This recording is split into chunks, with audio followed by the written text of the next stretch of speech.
ইউনূস সাহেবের দোষ দেন, এক্সওয়াইজেড এর দোষ দেন, বাদ দেন, আপনার সব রাজনৈতিক দল তো ইউনাইটেড হইতে পারেন নাই। 24-এ যখন ছাত্ররা বিজয়ী হইল তখন কি সেই মুক্তিযোদ্ধা এসে তাদের জড়ায়ে ধরছিল? জাতীয় পার্টি নিয়ে যা আলাপ হচ্ছে এখন পর্যন্ত, তাদের কার্যক্রম নিষিদ্ধের কথা বলা হচ্ছে, সেটার ফলে আসলে লাভটা কার হচ্ছে? আসলে আজকে আমরা খেসারত দিচ্ছি কতগুলো ভুল সিদ্ধান্তের, আমি ব্যক্তিগতভাবে মনে করি।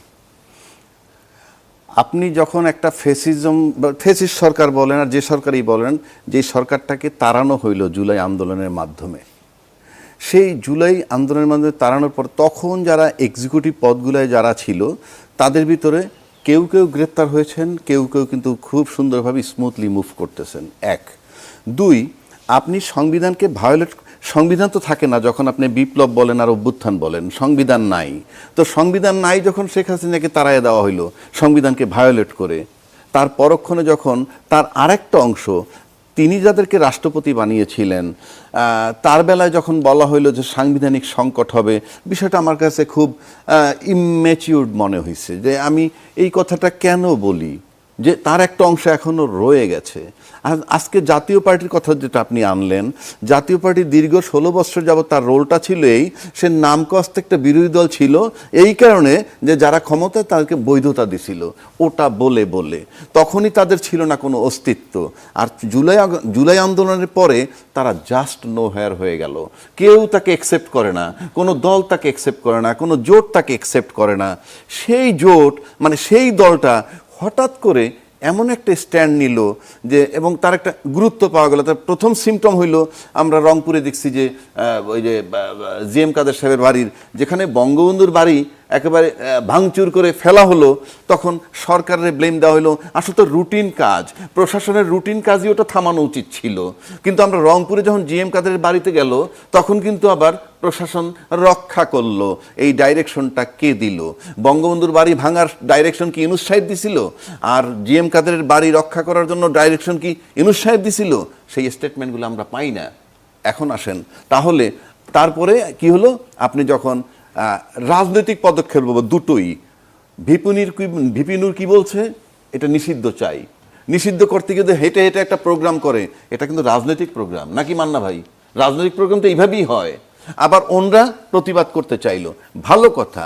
এই দুইটা ঘটনার মাঝখানে যখন প্রশাসন আসলো, এসে যে অ্যাকশনটা দেখাইলো, সেটা ভিপি নুরের উপরে যদি অপরাধ ধরা হয় তার চেয়ে বোধহয় 5000 গুণ বেশি পানিশমেন্ট হইল। মানে মাত্রাটার কথা বলছি, বল প্রয়োগের যে মাত্রাটা, এটা কোনো লজিকে পড়ে না। এখন এই যে লজিকে পড়ে না, এটা টু সাম এক্সটেন্ট আমি মনে করি বিপ্লবটার বিরুদ্ধে। আমি বিপ্লব বলি এই কারণে, কেউ কেউ অভ্যুত্থান বলে। আমাকে সিম্পল কথা, যে আন্দোলনে সরকার পালায় যায় সেটা বিপ্লব, কারণ যত বিপ্লব হয়েছে সরকার পালায় গেছে। তো এখন আপনি যদি মনে করেন যে আজকে যখন জাতীয় পার্টির এই নূররা বিপ্লবের শক্তি, মান্না ভাই বিপ্লবের পক্ষের শক্তি, আজম ভাই বিপ্লবের পক্ষের শক্তি, এখন কোনো কারণে যদি তাদেরকে টর্চার করার রাস্তায় প্রশাসন, তাহলে ধরে নিব যে বিপ্লবের বিরুদ্ধে তারা নেমেছে। কারণ এখানে একটা শব্দ আসছিল, জুলাই ভরে দিব, এরকম কথাটা আসছিল। তখন বোঝা যায় যে তাহলে জাতীয় পার্টির রোলটা কি।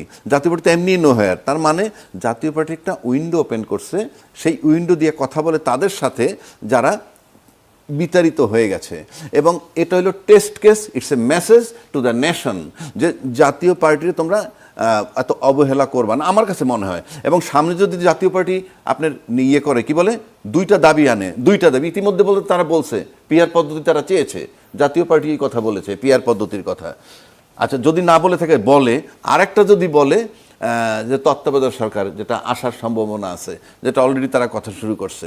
এবং এই আন্দোলনের নামে তারা মাঠে না, আপনারা নিশ্চিত থাকেন ব্যাপক তাদের মিছিল খুব বড় হবে। এবং এই তাদের পিছনে যারা থাকবে তারা কারা আপনি বুঝে নেন।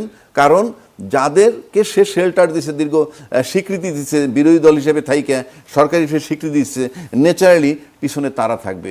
সুতরাং খুব একটা টার্ময়েল সিচুয়েশন বাংলাদেশে আবার আসতেছে। এবং জাতীয় পার্টির মিছিল দেখবেন সাংঘাতিকভাবে রক্ষা করা হবে এবং খুব প্রপারলি। এবং এই নূরের উপরে যেটা করছে সেটা দিয়ে একটা বার্তা, অনেকেই যাবে না এখন জাতীয় পার্টির কে কর্মসূচি নিষেধ করার জন্য মিছিল করতে, কিংবা তাকে ব্যান্ড, আমি ব্যান্ড বলেন মিছিল, সব রাজনৈতিক সিদ্ধান্ত। পাশাপাশি আরেকটা কথা বলি, যে আমরা সবসময় বলতেছি এই তত্ত্বাবধায়ক সরকার অনির্বাচিত, মানে কি রাজনৈতিক সরকার না। আমি একমত, রাজনীতিবিদরা বলেন যে রাজনীতিবিদদের কাছে দেশ নিরাপদ, তাদের কমিটমেন্ট থাকে, বরং কমিটমেন্ট থাকে, কমিটমেন্ট নাই ইউনূস সাহেবের, আমি ধরে নিলাম, কিন্তু আমরা যে রাজনীতিবিদরা চলে গেল ক্ষমতার থেকে, তাদের কি কমিটমেন্ট পাচ্ছি আজকে? এই যে মান্না ভাই একটা কথা বললো, এমন একটা কথা শুনি নাই যে আমরা অনুতপ্ত, আমাদেরকে ক্ষমা করে দাও, বরং এমন কথাও শুনি, আমার কি দোষ, আমি কি অপরাধ করেছি, আমার জীবনটা আমি শেষ করে দিয়েছি দেশের জন্য, এই কথা বলে। এবং তারপরে যখন আমরা দেখি যে তাদেরকে শেল্টার দেওয়া হচ্ছে, নো ডাউট অ্যাবাউট ইট, জাতীয় পার্টি শেল্টার পাচ্ছে, রাষ্ট্রপতি শেল্টার পাচ্ছে, আমি রাষ্ট্রপতি, আমার কথায় রাষ্ট্রপতি সরবে না, কিন্তু I am talking the reality. তো আপনি যদি একটা দেশ চালাইতে চান, ইউনূস সাহেব দেশ চালাবেন বা যেই চালান, মান্না ভাই কালকে চালাক না, যে মান্না ভাই আমি বসাই দেই, যে শাহাবুদ্দিনও থাকবেন, আর শেখ হাসিনার যাদেরকে বিভিন্ন পদে বসাই গেছে, ভাইটাল বড় বড় পদে, তারাও থাকবে। জাতীয় পার্টি আমি দেখি সে চালাইতে পারে কিনা।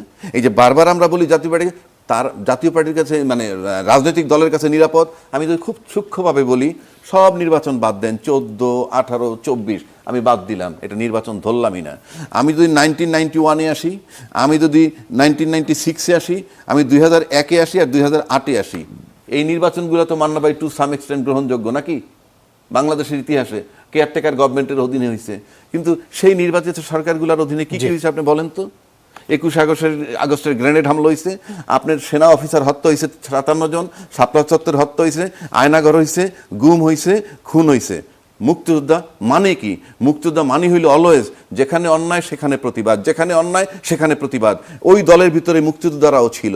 সেই মুক্তিযোদ্ধাকে একবার প্রশ্ন রেজ করছে যে তোমরা জিয়াউর রহমানের খেতাব টেনে নিচ্ছ কেন, কিংবা আয়নাঘর হচ্ছে কেন, কিংবা শাপলা চত্বরের লোক হত্যা হইল কেন, কিংবা 24-এ যখন ছাত্ররা বিজয়ী হইল তখন কি সেই মুক্তিযোদ্ধা এসে তাদের জড়ায়ে ধরছিল? এটা হচ্ছে বাংলাদেশ। দেশকে আগে রাষ্ট্র বানান, দেশ এখনো রাষ্ট্র হয়নি। বারবার বলছি, যে দেশ এইভাবে চলে সেটা রাষ্ট্র নয়। আগে রাষ্ট্র বানান, এবং ইউনূস সাহেবের দোষ দেন, XYZ এর দোষ দেন, বাদ দেন। আপনার সব রাজনৈতিক দল তো ইউনাইটেড হইতে পারেন নাই। ইউনাইটেড হইতে পারলে তো ইউনূস সাহেবের আমার লাগেই না। ধন্যবাদ। নতুন বাংলাদেশ গড়তে এলো জুলফিকার স্টিল। জুলফিকার স্টিল, ইস্পাত দৃঢ় অঙ্গীকার।